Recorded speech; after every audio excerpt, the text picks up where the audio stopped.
Okay, continuing the Losh story. So, first of all, there's a big argument in halacha amongst the poskim if there's lisha after lisha. If you remember when we were learning the tash and the grinding, so the halacha is there's no grinding after grinding. In other words, if something like challah is already flour, cookies, crackers, challah bread was already, because it was ground up already, there's no problem. You could take a cracker and grind it up again because there's no grinding after grinding, halachically. Now the question is, does that apply to Losh also, by kneading? Is there a concept of kneading after kneading? So there's a lot of opinions say there is kneading after kneading. In other words, let's say you take a cracker, okay, and it's already kneaded, and you crumble it up, and then you add liquid to it. So is that called Losh? Is that called the malacha of kneading on Shabbos? And one opinion says no, because it was already kneaded, and the other opinion says no, it is kneading. There is kneading after kneading. So it's ideally people should be makel. I'll give you. We have a similar example that most poskim say you're allowed to do it. Let's say you have cottage cheese, and you want to mix cottage cheese with sour cream. Okay. Now, the sour cream is actually binding the cottage cheese together. Because cottage cheese, so the Moshe Feinstein says that the cottage cheese is already mixed together just by itself. So just adding sour cream to it is not going to make it more kneading because it's kneaded already, so to speak. Again, the concept of kneading is combining small particles that they become together. So we learned the thick batter, the thin batter, the pourable batter, the various different things. So what? Why is it that there's some laws like picking up the fruit, an apple that is already fallen there, I can't pick it up because somebody might see me that I picked it up as if I took it from the tree, or a dirty laundry that is just, or a wet one that I hang, I'm not allowed to. But tochen, if there's something that there's no grinding after grinding, so somebody may look at me that I'm grinding something. Okay, first let me say the question for the mic, so to speak. So the question is, why are certain things, I'm going to paraphrase the question, why do certain things that Chum forbid and other things they don't forbid, when seemingly you can always make a mistake, somebody will think that this is what you're doing. So it is a good point. Sometimes Chum decree, sometimes Chum don't decree. Why? They had the reason. Not everything is logical why this they didn't decree and why this they did decree. For instance, the apple that falls on the floor, it's not because somebody will see. The reason why the Chum said an apple that falls down from a tree on Shabbos by itself, because if you pick it up, you might come to pick, not somebody else looking, you might come to pick an apple off a tree, which is biblically forbidden because you're harvesting, it's kaitzah.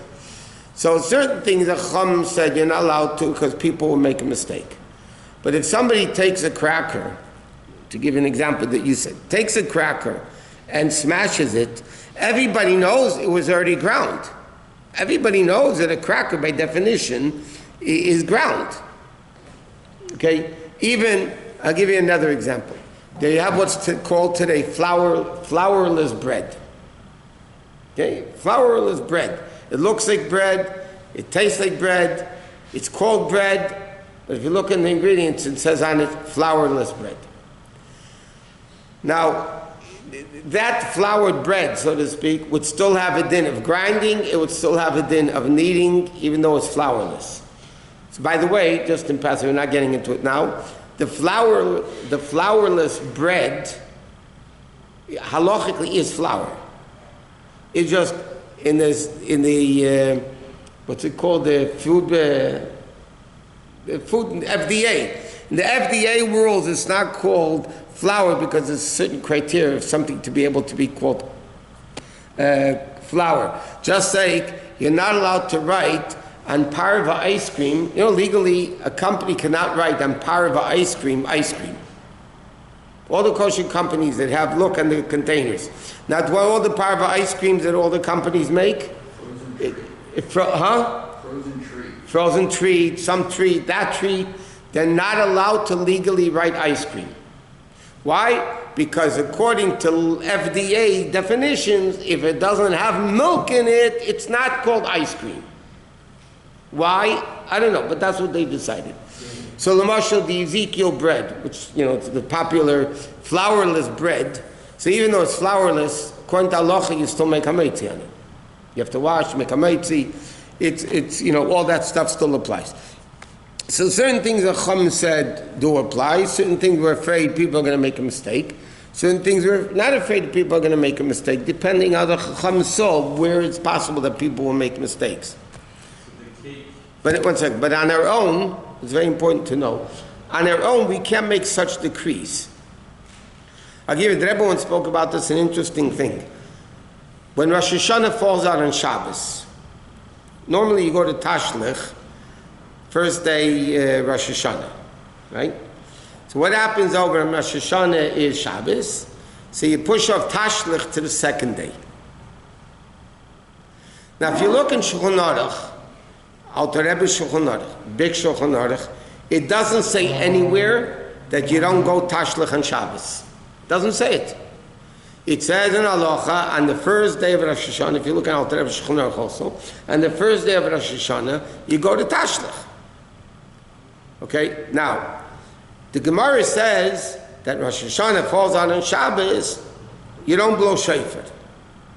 Why? Because we're afraid maybe somebody is illiterate and maybe they won't know how to blow and they'll carry the shofar in the street and therefore they'll be desecrating Shabbos. So therefore Chum said, you don't blow shofar on Shabbos.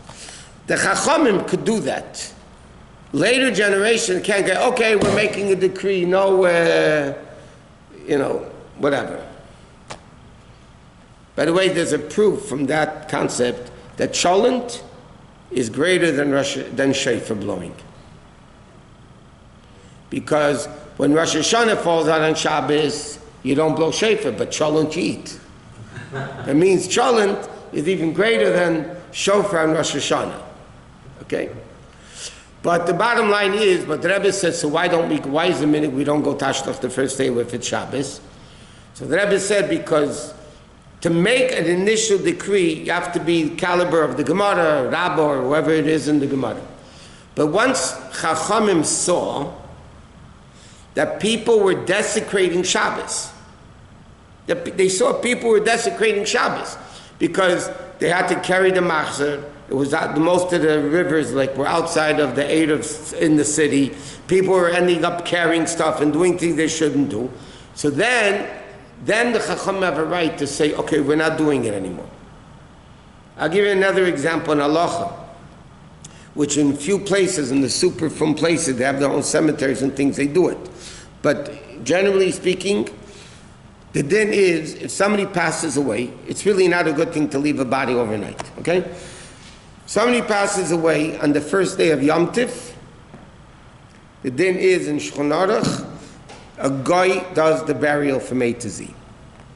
It's so important not to leave a body overnight that a guy, you get buried through a guy.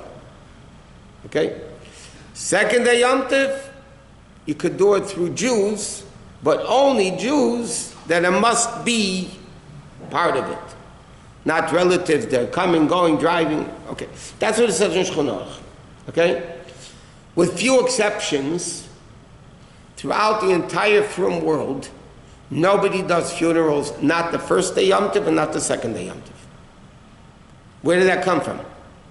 Shulchan Aruch doesn't say that. Shulchan Aruch says somebody dies the first day Yom Tov, you bury him through a guy, and the second day Yom Tov, you bury him through Jews. But the halacha is, what happens? When you bury somebody through Jews on the second day, it's only exactly the people that you need to do the burial. Nobody else could be Mechal Yom Tov. But as generation went on and people saw, factually, that people were desecrating Yom Tov, so instead of having that as respect for the person who passed away, it's actually embarrassing for the nifter that people are being Mechal Yom Tov for him. So then, that koyach you have already to say, okay, now we're saying you don't do it. But you can't make an initial decree. So today, the Chacham, when they made the decree, they said, listen, we're afraid this is supposed to happen, it's a decree. We can't come up with those decrees on our own. And why they did certain things, they did certain things whichever way they wanted. Okay, anyway, let's move on. So bottom line is like this. We learned that if you want to make, let's say, oatmeal, baby cereal, all that stuff on Shabbos, you have to do a bunch of changes. Okay, number one, you have to do it right before eating, a separate issue. Secondly, you have to do it differently. If you put in the cereal first and then the milk, first you put in the milk, then the cereal, opposite of the way you do it. You cannot make it a thick batter. And thirdly, you have to mix it crisscross. You can't just mix it with a spoon, a regular way of mixing it. So, the hand, what did I say? Okay, you're right, the crisscross with the handle of the spoon, yes. Okay, next is like this. What happens if you want to make tuna salad and egg salad? So, the way people make egg, see, you learn a lot of things from halacha. You learn how foods are made. That's good for the recipes. So, it says in halacha, I mean, how do people make, in Hungary, it was a very big thing. I don't know, I think somebody told me Persians also. Egg with onion on Shabbos is a big thing or no? By Persians, yeah? Eggplant, sorry. But then, no, I'm talking about, in Yiddish, it was called Eier mit Zwiebel. Eggs and onions. It was a big food, Shabbos afternoon. It was like almost as important as cholent. You know, it was up there in the top list. So when you make eggs, so you have to mash up the eggs, right? So that's not a problem like we learned. It's not grinding because it doesn't come from the ground. So there's no grinding problem with that. You can't use a grater or things like that, but you can use a fork. Then what they want to do? They want to put in oil, and a lot of times they put in mayonnaise. Okay? So now the question is, you have these particles of egg or tuna, and then you're adding oil. So now the question is that oil actually kneading the particles of egg together? Or if you do a tuna salad, if you put in mayonnaise, is the mayonnaise actually binding, in other words, the malach of Losh, kneading, is it actually binding the tuna together? Because again, it could be a shaila of Losh. So they're all right, that's not an issue for a few reasons. First of all, the malach of Losh kneading, we learned, is primarily when it's thin particles that you're binding together. If you have, let's say, a cut-up salad, okay, and you're going to put olive oil on it or any oil on it, and you mix it together, you're not binding the pieces. The pieces are too big to become bound. The same thing if you have eggs. Even when you mash up the eggs, it's still piecey. It's not something ground like flour that you're mamish binding it together. When you put oil into eggs or mayonnaise into eggs, you're not really binding it together, what Losh would be. So therefore it has to be done right before eating, but halachically there's not a problem doing that. Okay? Yeah. Talk louder, please. Sorry, I don't think you could do this manually without a blender, but just taking it to the extreme.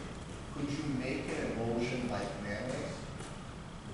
Can you make mayonnaise on Shabbos? No, they write that you're not allowed to make mayonnaise on Shabbos. Why?